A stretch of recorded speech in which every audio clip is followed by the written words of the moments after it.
Fat Controller sat in his office and listened. The Fat Controller frowned and said, "What a nuisance passengers are. How can I work with all this noise?" The station master knocked and came in looking worried. There's trouble in the shed, sir. Henry is sulking. There is no train. And the passengers are saying that this is a bad railway. Indeed, said the Fat Controller. We cannot allow that. Will you quieten the passengers, please? I will go and speak to Henry. He found Henry, Gordon and James looking sulky.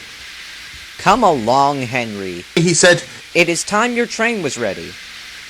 Henry's not going, said Gordon rudely. We won't shunt like common tank engines. We are important tender engines.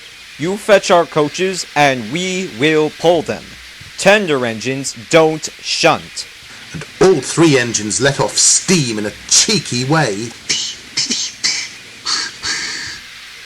Oh, indeed, said the Fat Controller severely. We'll see about that. Engines on my railway do as they are told. He hurried away, climbed into his car, and drove to find Edward. The yard has never been the same since Thomas left, he thought sadly. Edward was shunting. Leave those trucks, please, Edward. I want you to push coaches for me in the yard. Thank you, sir. That will be a nice change. That's a good engine, said the Fat Controller kindly. Off you go, then. So, Edward found coaches for the three engines, and that day the trains ran as usual.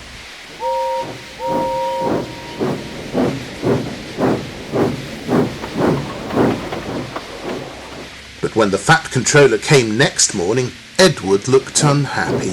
Gordon came clanking past, hissing rudely. Bless me, said the Fat Controller. What a noise! They all hiss me, sir, answered Edward sadly. They say tender engines don't shunt, and last night they said I had black wheels. I haven't, have I, sir? No, Edward. You have nice blue ones, and I'm proud of you. Tender engines do shunt. But all the same, you'd be happier in your own yard. We need a tank engine here. He went to an engine workshop, and they showed him all sorts of tank engines.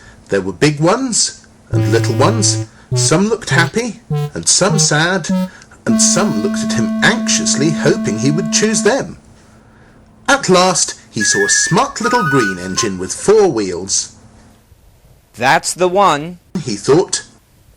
If I choose you, will you work hard? Oh, sir. Yes, sir. That's a good engine. I'll call you Percy. Yes, sir. Thank you, sir, said Percy happily. So he bought Percy and drove him back to the yard.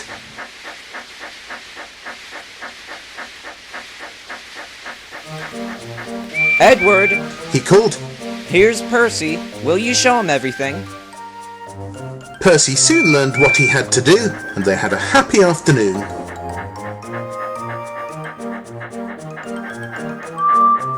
Once, Henry came by, hissing as usual.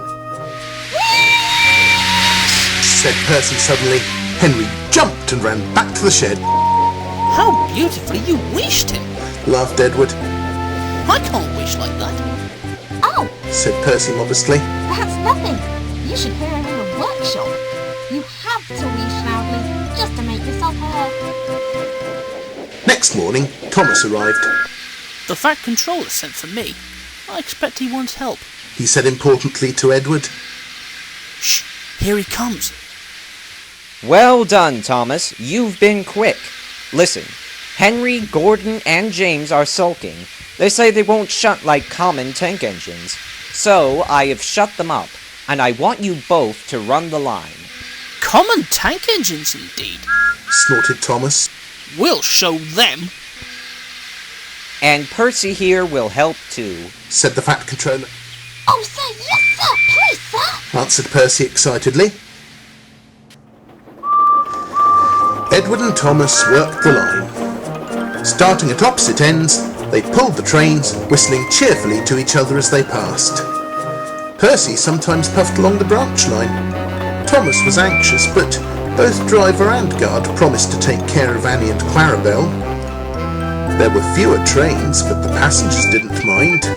They knew the three other engines were having a lesson. Henry, Gordon and James stayed shut in the shed and were cold, lonely and miserable. They wished now they hadn't been so silly.